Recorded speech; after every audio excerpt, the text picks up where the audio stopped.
All right, guys, real quick, something that came to my attention is people are right now complaining about, or a lot of parents or older people are complaining about their kids, especially men, not moving out their place. They're about 40, 36 years old, probably don't have a family. We could talk about the women part all day long, but I'm not going to get into that.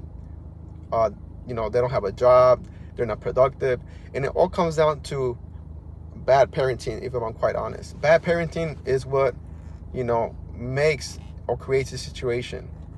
A lot of times, as a parent, you're trying to give your child everything, and to some extent, that's really wrong because you're gonna enable them to become responsible people. And what happens?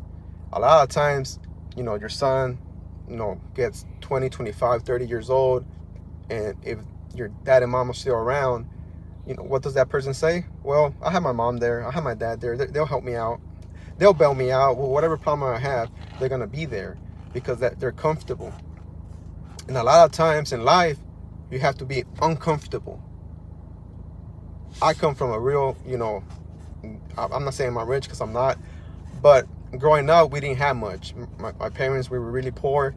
Um, I'm the type of child that, I wasn't like my typical friends where they grew up playing sports. Every Saturday they would go to a soccer game or to a baseball game, and most people play sports because all those things, whether it takes time or costs money, everybody knows that.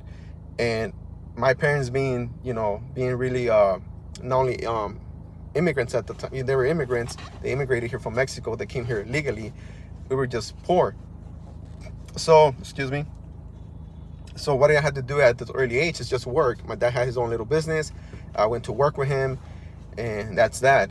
And at the time, I used to get really mad. But long story short, to not make this video, I can't go any longer.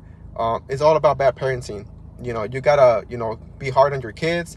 You gotta stop letting them walk over you. And not only that, you gotta let them know how it is. Even if they get mad, they might not like you. They might not like you at the moment. They might hate you, and that's okay. You're not there to be their friend. You're there to be their parent and to get them ready for the world, because the world's not gonna give a fuck. It's not gonna care about if they're okay, about their feelings, about how they feel, about their mental health. The world doesn't care about those things. People say they do. You can see it on the news or whatever, so on YouTube or whatever the hell you watch to get your information, that they care about that, but they don't. So with that being said, be hard on your kids because the world will. All right.